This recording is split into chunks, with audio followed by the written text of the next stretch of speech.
Hola, ¿qué tal? Soy Ismael Serrano y estamos aquí en Sea Tickets para celebrar que vamos a presentar el Sinfónico en el WeThink Center. Bueno, la idea nace en Argentina, en Buenos Aires. Hace ya unos cuantos años nos invitan a participar en un festival que se hace en el Teatro Colón, y es un festival que consiste en adaptar tu repertorio para que lo interprete una orquesta sinfónica, ¿no? Y entonces nos invitan y nosotros lo que hacemos es, junto con Jacob Sureda, que es el director musical con el que suelo trabajar, se hacen unos arreglos para orquesta sinfónica y realizamos un concierto en el Teatro Colón que fue impresionante. Y nos decimos que esto no puede quedar solamente en un concierto, tenemos que llevarlo a un disco, y empezamos a trabajar en la producción del disco para luego embarcarnos en una gira que nos permita presentarlo también en España y en Latinoamérica. Y bueno, y así fue, empezamos a trabajar en el Sinfónico, que en cualquier caso es el sueño de todo músico. Yo creo que es una fantasía recurrente el poder ver tu repertorio interpretado por una sinfónica, y la verdad es que bueno, fue un trabajo impresionante, lo estuvimos grabando en Buenos Aires. Y bueno, yo creo que es un sueño cumplido, claro. Con Buenos Aires tengo un vínculo muy especial. Gran parte de mi carrera se desarrolla allí, gran parte de mis afectos están allí desde el año 97. Viajo a Latinoamérica y en especial a Argentina. He recorrido el país desde Ushuaia, la ciudad más austral, no diría a La Quiaca, que está en el norte, pero casi a Jujuy, que está casi en el altiplano. Entonces, digamos que tengo un vínculo muy especial. Mis hijos vocean y hablan de vos y de tú porque su madre es argentina, mi mujer es argentina. Como digo, allí gran parte de mis amigos están allí. Muchas experiencias en lo personal, en lo profesional.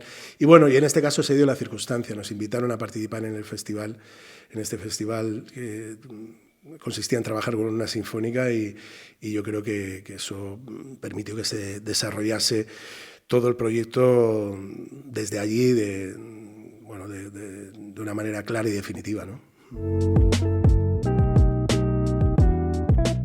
Bueno, yo creo que una de las cosas más difíciles cuando haces un disco de estas características es elegir el repertorio, porque claro, son ya unos cuantos discos, son cerca de 15 discos, son muchas canciones y realmente todas representan una parte de mí importante. Quiero decir, yo cuando me siento a escribir una canción es porque necesito contar algo ligado a una experiencia que me ha marcado, ¿no? Entonces es difícil a la hora de discriminar y de elegir canciones. Entonces, bueno, he tratado de hacer un recorrido equilibrado a lo largo de toda mi discografía. He elegido canciones que para mí son muy importantes, que representan hitos en mi vida importantes, emociones de las que no me puedo desprender, y luego también he incluido canciones con las que me siento en deuda porque de alguna manera me han permitido conocer a gran parte de mi público. Quiero decir, canciones que sé que a mi público también le va a gustar encontrar en un disco de estas características, ¿no? Pero he tratado sobre todo de que esté representada toda mi carrera, desde mis inicios hasta este último disco, La canción de nuestra vida, ¿no? Yo creo que de prácticamente todos los discos hay una canción. Hay canciones que no pierden vigencia. Quizá el ejemplo más claro es Papá, cuéntame otra vez. Papá, cuéntame otra vez es una canción que yo escribí, y que escribió más bien mi hermano Daniel, escribí junto con mi hermano Daniel, como un hijo que le hace un reproche a sus padres, y ahora la canto como un padre que se pregunta cuál es el relato que le vamos a contar a nuestros hijos. Entonces, las canciones se cantan desde otro lugar, ¿no? Yo creo que todos los que escribimos canciones lo hacemos porque tenemos un conflicto con el paso del tiempo, sabemos convivir con la renuncia que supone el paso del tiempo, con la pérdida, y es nuestra forma de resistirnos a eso, a perder cosas que nos han marcado. Entonces, de alguna manera, cuando se canta, se revive. Cantar ciertas canciones te rejuvenece porque te pone en ese lugar o te hace recordar quién eres. Hay una canción que se llama Vértigo que habla de aquello de mirarse al espejo y reconocerse, ¿no? Que es una duda que a uno siempre le persigue. Yo creo que las canciones sirven también para eso, para reconocerse delante del espejo. Bueno, cuando uno reinterpreta viejas canciones, asume unos cuantos riesgos, porque hay un efecto que es el efecto costumbre, por un lado, y hay otro que es tu canción y tú la tienes incorporada a tu vida y forma parte de tu vida. Entonces, rearreglarla, por así decirlo, hay como, yo creo que uno lo recibe con, no sé, con cierta cautela, ¿no? Diciendo, ¿qué han hecho con mi canción, por así decirlo, ¿no? Sobre todo con canciones que son importantes dentro de mi repertorio y que son más antiguas, ¿no? Y la verdad es que la recepción está siendo espectacular. Uno no sabe, ¿no? Porque uno está muy emocionado, la escucha, y es verdad que tienen un vuelo especial, que tienen una épica, es muy emocionante escucharlas para uno, pero claro, no sabes cómo las va a recibir, y la verdad es que la gente las está recibiendo muy, muy bien. Yo siempre he reivindicado siempre el canon del cantautor, en el sentido que sí creo que una voz y una guitarra pueden también emocionar y pueden tener mucha épica y puede ser algo muy especial, pero es verdad que una orquesta sinfónica es otra mirada y pone la canción en otro lugar. Y yo creo que es bonito ver cómo lo recibe la gente, porque de alguna manera yo creo que gran parte de mi público, el público más fiel que me ha seguido, como que celebra también el crecimiento, ¿no? Como que celebra también el haber puesto de gala, por así decir, este repertorio, ¿no? Es como si ellos se sintieran también parte de ese viaje y parte de ese reconocimiento. Entonces está siendo muy emocionante ver las reacciones de la gente. Yo creo que va a ser muy emocionante también verlo en directo, porque el directo tiene otra cosa, tiene otra magia, que es eso sí que no va insustituible. Eso sí que las inteligencias artificiales, por más que se pongan a escribir canciones, quizá puedan emular en algún momento la emoción de una canción escuchada en una plataforma digital, pero difícilmente es imposible que se reproduzca la emoción de un directo, y yo creo que en este caso va a ser un ejemplo claro de eso, de cómo el directo transmite la canción, le da una vida diferente a la canción.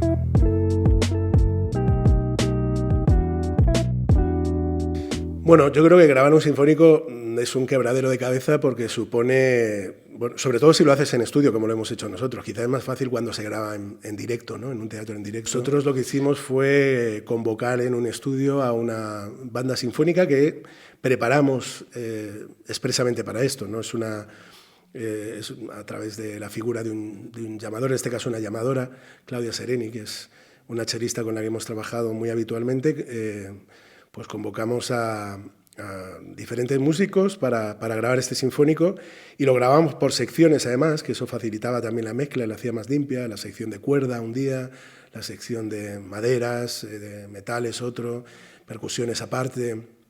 Y eso hace que tenga una calidad, yo creo, en cuanto al sonido muy, muy especial. Lo grabamos en Buenos Aires porque, como digo, el proyecto había empezado allí, teníamos los contactos, los arreglos ya estaban y gran parte de los músicos que habían participado en aquel festival iban a participar también en la grabación. No es tan fácil encontrar un estudio que tenga una sala lo suficientemente grande como para que quepa toda una sinfónica, pero bueno, en Buenos Aires la encontramos, cada vez es menos habitual, con esto de los home studios cada vez es menos habitual encontrar salas grandes. Estuvimos cerca de un par de semanas grabando en Buenos Aires, luego mezclamos aquí con José Luis Crespo, que es un técnico, un ingeniero de sonido que ha trabajado también, bueno, lo último que ha hecho yo creo que es el sinfónico también de Víctor Manuel, y trabaja haciendo bandas sonoras y muchísimas otras cosas.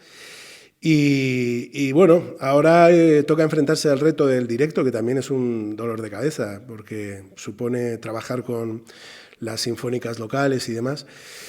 Digamos que desde el punto de vista de la producción, grabar un disco así es muy, muy emocionante, pero es complicado, es complejo, pero es muy emocionante. Yo creo que el resultado es muy satisfactorio. Además, luego poder cantar tus canciones arropado de una banda sinfónica que le imprime otra épica, le da otro vuelo a las canciones, es muy, muy emocionante. Entonces ha sido un proceso complejo, pero del que he aprendido mucho y que me ha permitido mirar las canciones desde otro lugar, cosa que es muy emocionante, claro.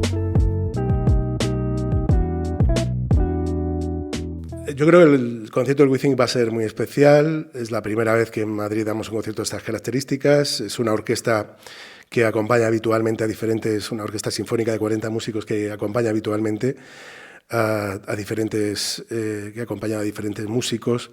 Está creada para acompañar a diferentes músicos que realizan giras de estas características. Va a ser un repertorio muy especial. Vamos a incluir canciones que están fuera del disco también. Estamos haciendo nuevos arreglos para algunas de las canciones. Va a haber invitados por supuesto, algunos habituales, quiero decir, porque algunas de las canciones que hemos grabado en este disco, en su versión original, estaban cantadas con otros artistas. Vamos a intentar convocarlos, algunos ya están confirmados, cuando estén confirmados más adelante daremos más detalles, cuando tengamos una lista más clara de la gente que va a poder venir. Pero yo creo que va a ser muy, muy especial. Como digo, no se trata solo de presentar este disco, sino se trata de celebrar el encuentro. Mis anteriores presentaciones han sido presentaciones más íntimas, en el sentido de que a mí me ha gustado siempre hacer mucho presentaciones muy teatrales. Las que hicimos en el Circo Price anteriores eran como muy, muy teatrales, muy de texto, muy guionizadas. Esto va a ser más festivo. Esto pretende ser más festivo porque la ocasión lo merece y porque vamos con una orquesta importante. Entonces yo creo que va a ser muy especial. Bueno, yo creo que Argentina siempre ha sido, Latinoamérica, el cono sur sobre todo, pero Argentina ha sido extraordinariamente generosa con los cantautores que venimos de este lado del océano.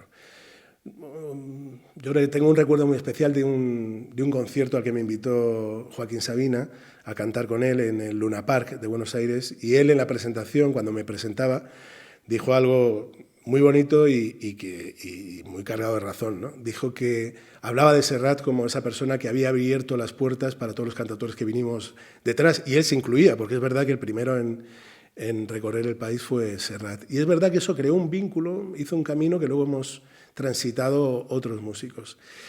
La cultura argentina musical, hay un vínculo con la música que atiende a la palabra y a la poesía, ¿no? Atahualpa Yupanqui, Los Payadores, el tango tiene un vuelo poético que lo vincula, yo creo, también con la canción de autor, pero incluso también el rock, que yo creo que es la tradición musical más importante, quizá tiene que ver con el rock, con figuras como Spinetta, como Charly García. Pero claro, es un rock que tiene también un vuelo poético muy importante, que tiene un cuidado de las letras muy especial. Siempre ha habido como esa mirada no solamente a la forma, sino también al contenido. Hay como una inquietud a ese respecto en los músicos y en los oyentes, ¿no? En el público que le gusta la canción de autor, pero que también le gusta el rock y el pop también, que cuida también los textos, ¿no?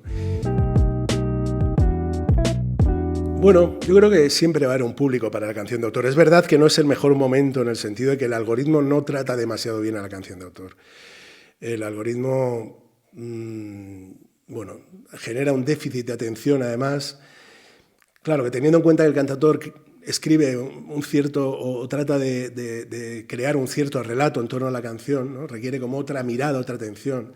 Incluso nuestra relación con la música como público, ¿no? Los cantautores somos muy de teatro, se apaga la luz, se pone el foco y se cuenta un relato. Incluso el concierto de un cantautor es un relato, que es algo que va un poco en contraposición a una cierta tendencia que tiene que ver con los festivales, en los que el público acude quizá para escuchar algo que tiene que ver más con una playlist y no tanto con un relato, y que tiene que ver más con socializar y no con el ejercicio de inmersión que propone. Entonces, digamos que se dan varias circunstancias que yo creo que hace que los cantautores compitamos de manera desigual con otros géneros. Pero con todo y con eso siempre hay un público que atiende a la palabra, a la poesía, ¿no? Y siempre va a haber chavales y chavalas que agarren la guitarra y hagan la crónica social y sentimental. De hecho, yo creo que a día de hoy son mujeres las que representan la vanguardia, ¿no? Gente como, María Rosalén es el ejemplo más claro, ¿no? El que más convocante, por así decir, pero luego hay gente como Ede, como Alice Wonder, que yo creo que tienen una impronta además muy especial, yo creo están escribiendo el propio relato de su generación. Y luego hay otros como Andrés Suárez, como Maruán, como muchísimos otros cantautores que yo creo que beben también de esta tradición, y gente de mi generación como Pedro Guerra, como Jorge Drexler, que de alguna manera también yo creo que son continuadores de esa tradición, que hemos crecido escuchando a gente como Serrat, como Sabina, Aute, Silvio, y que de alguna manera recogemos el testigo en tanto en cuando tenemos una deuda con ellos, ¿no? Gran parte de lo que somos se lo debemos a ellos como artistas también, y nuestra relación con el público, ¿no? En lo que tiene que ver con la tradición de la canción de autor, que siempre va a existir, aunque, como digo, el algoritmo nos penalice un poco.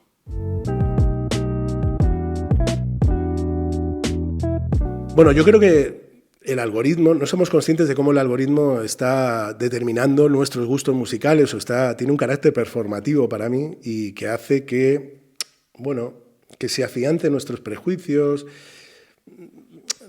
A nosotros nos dijeron que Internet iba a ser como la panacea a los problemas del músico porque nos iba a ayudar a conectar con otros artistas, con otro público y demás, y la verdad es que los algoritmos lo que generan son comunidades de gente con gustos afines, pero comunidades muy cerradas. Al recomendarte cosas que tienen que ver con tus hábitos de escucha, difícilmente te van a recomendar algo que se salga de ahí, algo que te sorprenda, que te vuele la cabeza, ¿no? Entonces, claro, yo creo que sí está determinando incluso el algoritmo la forma en la que compone la gente. Porque la gente compone de tal manera que el algoritmo les premie, ¿no? Haciendo vídeos que sean de una longitud determinada, que se puedan reproducir en TikTok, ¿no? Ya no se trata solamente de buscar en un estribillo pegadizo, sino incluso ya es casi de construir un meme musical que permita la reproducción infinita y encapsulada para que quede en la memoria de la gente, para que la gente lo reproduzca. Entonces, yo creo que incluso está determinando la forma de componer. Ni que decir tiene que eso genera un déficit de atención que para los que hacemos canciones tan largas, como mis canciones son muy largas, son 5, 6, incluso 7 minutos, pues eso te penaliza, porque como digo, construís un relato casi como presentación, nudo y desenlace, y ahí lo tienes difícil, captar la atención, porque captar un poco que la gente se enganche un poco a la historia que estás contando. Entonces, bueno, incluso en la confección de las listas. Hay listas que están hechas por algoritmos y hay listas hechas por prescriptores. Y en las plataformas musicales las listas de cantautores no están hechas por prescriptores. Hay muy pocas y están hechas por algoritmos. Con lo cual, alguien que viene nuevo es muy difícil ocupar un puesto de relevancia en una de esas listas o incluso simplemente aparecer. Entonces yo creo que debemos plantearnos un poco nuestra relación eso, con las redes sociales, con el encapsulamiento del mensaje, incluso con la aparición de inteligencias artificiales que van a saber leer mucho mejor las exigencias del algoritmo. O sea, en cuanto a la tendencia, en cuanto a de qué forma te va a situar, te va a relacionar con otros artistas. Las colaboraciones, por ejemplo, muchas de las colaboraciones que se hacen en plataformas digitales ya no se hacen tanto pensando en términos artísticos, ¿no? Me interesa este artista, ¿qué puede aportar a lo que yo hago a la canción? Si se hace en función de las escuchas, de los seguidores. Y muchas veces el AR, el director artístico, por así decir, de una compañía de discos, no te pide tanto la maqueta como hacía antes, sino que te pide más bien el reporte de cuántos seguidores tienes en tus redes sociales. Entonces, yo creo que se está distorsionando un poco lo que es la relación del público con la música y no somos conscientes de qué manera también está determinando cómo se genera contenido, ¿no? Se piensa ya en esos términos, no se trata de hacer canciones que tengan que ver con las emociones o los sentimientos, sino se trata más bien de generar contenido artístico, digital, que tenga que ver un poco con los hábitos y con el funcionamiento y las dinámicas de las redes sociales, y no tanto con el alma, lo que te pida el alma, por así decirlo, o las inquietudes artísticas de quien escribe la canción, de quien la compone, ¿no? Yo creo que mis inicios eran difíciles, aun cuando era un momento en el que había un movimiento de música emergente en toda la canción de autor y sonábamos en la radio, pero era difícil mantenerse firme como lo hice yo. Entonces yo creo que estoy orgulloso de esos comienzos, de esas canciones del principio, pero también es verdad que estoy orgulloso de los últimos. Es que todos mis discos son buenos, entonces es lo que tiene. Bueno, yo creo que de la misma forma que digo que estoy muy orgulloso de mis comienzos, tengo que decir que ojalá hubiera sido más flexible. Yo creo que cuando entras en la industria musical ves tantos intentos de decirte lo que tienes que hacer que te pones a la defensiva y te vuelves menos permeable. Que por un lado está muy bien porque te permite rescatar tu esencia, mantenerla intacta como a día de hoy. Yo creo que en ese sentido ser fiel con uno mismo, quizá eso ha hecho que la gente responda también con su fidelidad, ¿sabes? En tanto en cuanto tú eres fiel a uno mismo, a ti mismo, la gente te lo va a ser también a ti. Pero por otro lado, si hubiera sido más permeable, quizá hubiera aprendido más cosas, ¿no? Yo muchas veces pienso, ojalá hubiera tenido toda la formación que tengo musicalmente y cómo me he liberado de prejuicios a lo largo del tiempo. O sea, ojalá hubiera tenido esa permeabilidad cuando tenía 23 años, pero eso es imposible. Pero bueno, puestos a fantasear, ojalá hubiera sido más permeable también pero es normal también que a los 23 años creas que lo sabes todo, ¿no? Bueno, recomiendo a esas cantautoras como Ede, como Alice Wonder y demás, ¿no? Que son cantautoras que no sé si emergentes, porque ya tienen un público fiel, pero yo creo que representan un poco la vanguardia de la canción de autor, lo más interesante que se está haciendo. Pues tiene que ver con el tiempo, que esto va a quedar un poco descontextualizado según cuando se oiga, pero últimamente no paro de cantar la canción de Coco, de Recuérdame, porque tiene que ver con Halloween y demás y porque es preciosa. Son estas, ¿cómo se llaman? Los placeres culpables, ¿no? que tiene uno de vez en cuando. Yo tengo un concierto que es un hito en mi carrera, pero con quién me tocó compartir escenario. Hay un concierto en Vallecas, en Villa de Vallecas, que no es mi mejor concierto, porque yo estaba muy nervioso y porque estaba trabajando sobre todo en la producción. Yo produje un concierto al aire libre con Silvio Rodríguez, con Luis Eduardo Aute, en Villa de Vallecas, en un auditorio al aire libre, que fue uno de los más emocionantes de mi vida. Yo abrí ese concierto a petición de Silvio y probablemente no fue el mejor concierto porque porque estaba muy nervioso, pero fue un concierto inolvidable porque era compartir con mi gente, la gente de mi barrio, mi familia y demás, un momento muy emotivo que es... Yo crecí escuchando a Silvio, entonces la posibilidad de traerlo a mi barrio y cerca de mi gente fue un hito para mí.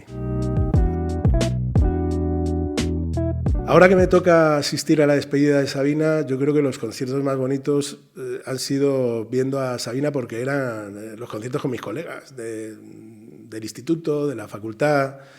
Yo lo he visto, pues desde, yo qué sé, lo he visto en el Luna Park de Buenos Aires, pero es que lo he visto también en el parque de atracciones cuando se hacían conciertos en el parque de atracciones, que eso ya no existe, pero hubo un tiempo en que se hacían mogollón de conciertos y yo lo vi ahí y lo vi en teatros y en el Palacio de los Deportes y en las ventas. Entonces, bueno, quizás sean los conciertos más emocionantes, sobre todo porque me llevan a eso. Los conciertos te llevan a lugares en los que has sido feliz y yo me acuerdo de mis amigos y de ese momento en el que soñaba con dedicarme a la música, ¿no?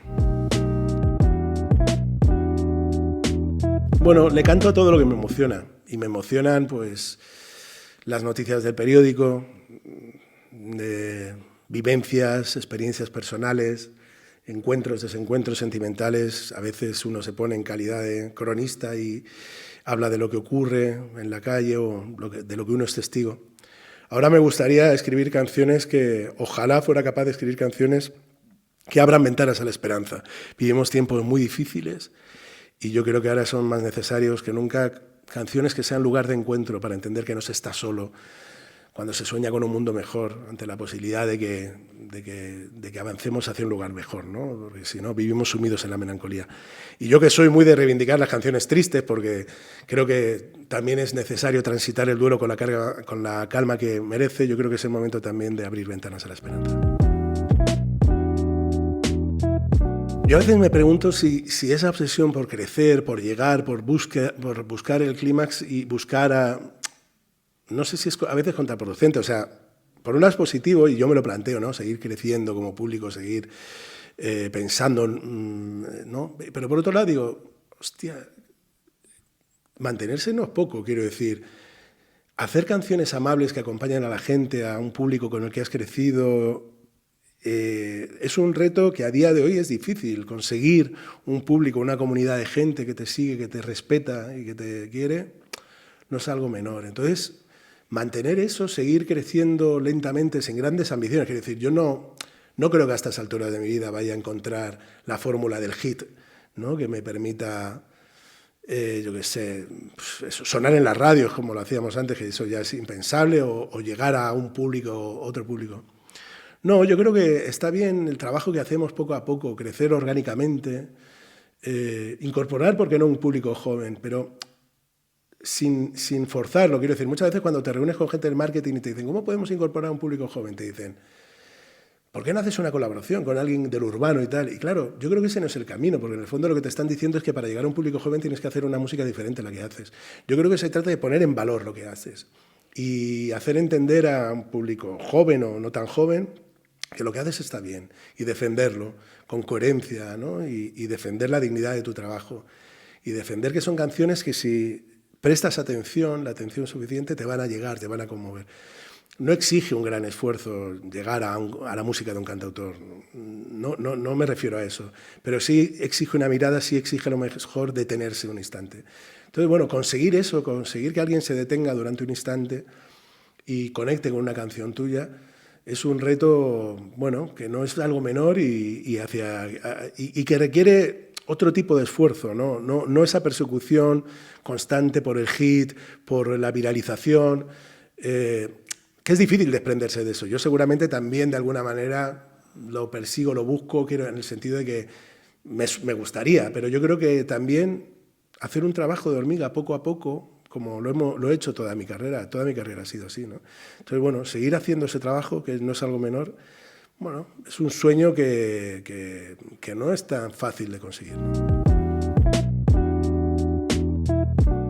Siempre, sí, tengo proyectos teatrales, estoy escribiendo nuevas canciones, pero yo creo que después de Sinfónico debería tomarme un respirito, aunque sea unos mesecitos, porque hemos empalmado esta vez un disco con otro. Es verdad que las exigencias del algoritmo son implacables en el sentido de que no permite tu ausencia porque las penaliza, ¿no? Y yo creo que las plataformas digitales están empezando a funcionar un poco como redes sociales convencionales, en el sentido de que yo creo que también tus ausencias te las penalizan, ¿no? Entonces es como tienes que estar alimentando al monstruo permanentemente. Entonces, ojalá sea capaz yo de rebelarme ante esa exigencia, yo digo conmigo mismo, porque yo también estoy con el run run todo el rato, y ser capaz de decirme a mí mismo que es el momento de detenerme para pensar en nuevos proyectos, porque sí tengo una obra de teatro a medio escribir, tengo canciones nuevas, tengo un proyecto ya también musical en mente. Sí, estoy con varios proyectos, pero bueno, de momento vamos a centrarnos en el sinfónico, a ver si soy capaz. Con una palabra.